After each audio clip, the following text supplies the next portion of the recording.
In the world of bodybuilding, there are many perfectly shaped bodies that impress with either great mass or ideal proportions and aesthetics. However, only a small percentage of the population is predisposed to reach such a level. In today's material, I'm going to show you the worst results of people without the right genes trying to achieve the muscle mass of a Mr. Olympia. Let's start with a man who was my inspiration for this episode, with a monstrous midsection that extends not only sideways but also forwards and vertically, as the stomach seems far too long compared to the limbs. It can be said that this is the result of a weak body structure with rather wide hips and short limbs, combined with the desire for large muscle mass and the use of various supplements, as well as the consumption of large amounts of food. This body nevertheless shows an enormous amount of work. In terms of the definition of the individual areas, it looks quite good. In addition, the muscles are toned and well shaped, but unfortunately, with a waistline like this, the overall picture, which is what this is all about, is clearly visible to everyone.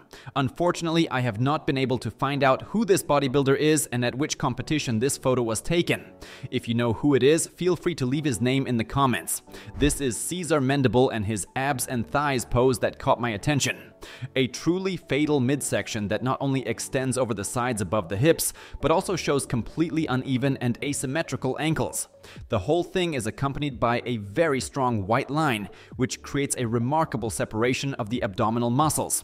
Mendible has nevertheless made it to a profile on the website Muscle and Fitness, where you can read that he competed at a weight of 129 kilograms. In addition, all signs point to him having an IFBB Pro card, as in 2012 he placed 16th at the PBW Championships Tampa Pro, which was won by Sean Roden at the time. If you look at other photos of him, this bodybuilder doesn't have such a big belly as his predecessor, but the physique is less defined, or rather less proportioned, and doesn't look as hard. Nevertheless, you have to admit that he looks more massive. Let's move on to Kenny O'Neill, a bodybuilder whose popularity exploded in the year 2016 after a competition in Canada, just like his shoulders. Was it synthol, implants, or perhaps inflammation? We don't know for sure.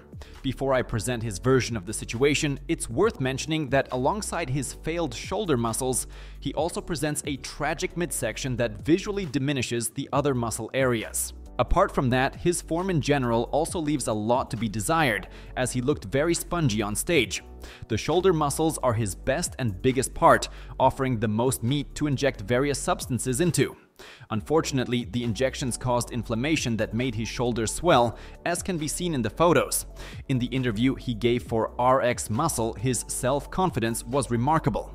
He explained that he was aiming for the pro card in this competition and wanted to show something special on stage. He also said that he is involved with many things in his life and that bodybuilding is a side benefit that he can showcase. I don't know what else he does and what he might not be so good at, but I would definitely think twice before using his services. This is Hani Salib. How does he train his belly button? Asks a Reddit user under the picture shown. Apart from this element, however, the center doesn't look too bad compared to the figures shown previously. The biggest point of criticism is the unusual, almost square shape of the muscles, their lack of separation, and the torn muscle areas that mess up the symmetry. The damaged left pectoral muscle and the deformed left shoulder, with injuries to both the biceps and triceps, are striking. Nick's Strength and Power did a feature on him entitled "Everything Wrong with Bodybuilding" and portrayed him as personifying the potential side effects of the sport. What I think should be mentioned, however, is the obvious abuse of synthol or the use of some kind of implant. Hani Salib is also a wrestler and performs under the name Melvin Maximus. The IWD website, an online wrestling database, states that he has wrestled 168 matches to date, the last one on the 26th of November 2022. Let's move on to the man known as the King of Palumboism, or the worst example of this disease in the history of bodybuilding, Big Lenny, 193 centimeters tall and 154 kilograms out of season. On stage, however, his weight is listed around 140 kilograms. It's hard to comment on this figure in any way, but it's worth pointing out the truly surprisingly long list of his participations. On YouTube, you can find footage of him posing in NPC competitions as far back as 2004, where you can see that the character of the silhouette was the same as it is today. You can also find videos from 2006, 2014, or 2017. So anyone who thought that Lenny was accidentally allowed on stage was probably wrong.